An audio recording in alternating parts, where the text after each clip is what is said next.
Good afternoon, I'm Sean Yao and this is One News Now. Authorities are warning of reduced water supply for Metro Manila as the reserves in the Angat Dam is almost at critical level.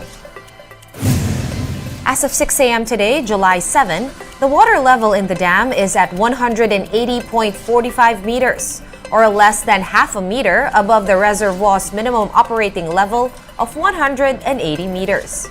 With this, the National Water Resources Board, or NWRB, is cutting the water allocation for use in households and irrigation. 90% of residential and business establishments in Metro Manila source their water from the Angat Dam. Sa kasalukuyan po kasi sa NWSS po ay 50 cubic meters per second. Pag bumaba po yan ng 180, babawas po tayo ng alokasyon ng hanggang 48 cubic meters per second po para sa Metro Manila water supply. At para naman po sa irigasyon na kasamang TED, ang alokasyon po ay magbabago din po, no? Mula 28.5 ay magiging maximum po ng 20 cubic meters per second. Meanwhile, the NWRB has put in place some interventions to mitigate a water shortage.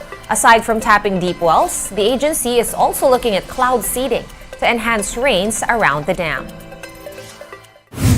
Kasama po yan, no, sa tinitingnan na pinag-aaralan ko kasamang TED kung sa kailangan ng isagawa. Sa ngayon, pinayagan na rin po natin, no, ang NWSS at ng konsesyonaryo na i-operate po itong mga deep well na kung pwede po makatulong ito kahit paano dun sa pangangailangan natin tubig na hindi po direkta nanggagaling sa Angat Dam. In line with that, the National Irrigation Administration, or NIA, is also bracing for the impact of reduced water allocation from Angat. NIA's Regional Director, Josephine Salazar, noted that around 25,000 hectares of land in Bulacan and Pampanga will be affected. Some solutions they proposed is for the agency to mobilize shallow tube wells and distributing water pumps to affected farmers. So yung dati pong 30 CMS na ibinibigay sa atin, yung ay magiging 20. So equivalent po nun around 10 CMS na reduction. Pero assured po tayo dun sa regular na 15 CMS na everyday po niyang i-release. So, medyo magkakaroon din po tayo ng epekto doon sa mga nakatanim natin. Around 25,000 hectares po kasi yun eh. Moving on to other news, U.S. Ambassador to the Philippines, Mary Kay Carlson, called out the Chinese Coast Guard's dangerous maneuvers around the Ayungin Shoal. In a tweet, Carlson said that China's irresponsible behavior in the South China Sea threatens the security and legal rights of the Philippines. The U.S. envoy also called on China to comply with international law and the 2016 arbitral ruling that invalidated the Middle Kingdom's sweeping claims over the disputed waters. Meanwhile, the Chinese Foreign Ministry insisted that Philippine vessels intruded into the maritime territory of China on June 30. Beijing said the Chinese side's maneuvers were, quote, professional and restrained. Exactly 1 week ago today, Beijing's Coast Guard tailed and blocked Filipino vessels, which resulted in a near collision. We're gonna pause for a quick break, but One News Now will be back with more stories after that. Stay with us.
You're still watching One News Now. I'm Sean Yao.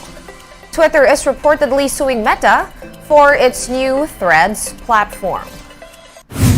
News website Semaphore cited a letter sent to Meta CEO Mark Zuckerberg by Twitter's lawyer Alex Spiro. Spiro accused Meta of hiring former Twitter employees who have access to the social networking site's trade secrets. A former Twitter employee told Reuters that they are not aware of any former staffers working on Threads. As this news raged on, Twitter owner Elon Musk had this to say. He said that competition is fine, cheating is not. Meta's Threads, which was launched only on Wednesday, has already amassed more than 30 million signups. Let's now take a quick look at today's other top stories. President Bongbong Marcos has signed the new Agrarian Emancipation Bill. The measure will write off loans of farmers amounting to 57.5 billion pesos. The debt condonation covers more than 600,000 beneficiaries of the government's agrarian reform program. And the country's unemployment rate fell for a third straight month. The Philippine Statistics Authority reported that unemployment fell to 4.3% in May, which is equivalent to 2.17 million jobless Filipinos. The latest figure is an improvement from the 4.5% or 2.6 million jobless Filipinos logged in April. And 8 out of 10 Pinoys have little to no knowledge about the Maharlika Investment Fund. A social weather station survey in March showed that only 20% of adult Filipinos have relatively enough understanding of the measure.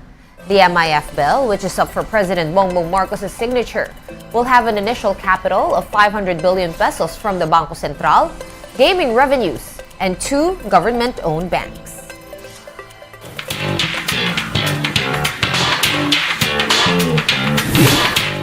And Warner Brothers Studios has defended the controversial map in its upcoming Barbie live-action film.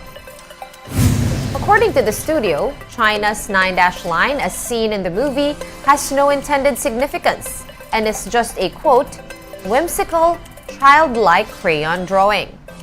Warner Brothers added that the so-called doodles only meant to depict the main characters' make-believe journey from Barbie Land to the real world. Recall that Vietnam has banned the film for featuring a map that shows Beijing's sweeping territorial claims in the South China Sea. Here in the Philippines, the MTRCB, or Movie Television Review and Classification Board, is still deciding on whether or not to allow the showing of the Barbie film here. And Canadian Prime Minister Justin Trudeau is trying to convince American pop star Taylor Swift to bring her Eras tour to his country. Trudeau tells Swift, "Don't make it another cruel summer," hoping that Canadians will see her soon. The Eras tour covers over 100 concerts in the United States, Mexico, Europe, Asia, and Australia, but none in Canada.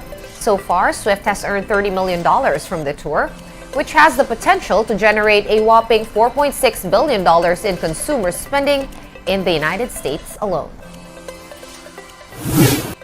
One News Now will be back at 3:15 p.m. I'm Sean Yao. We are One News.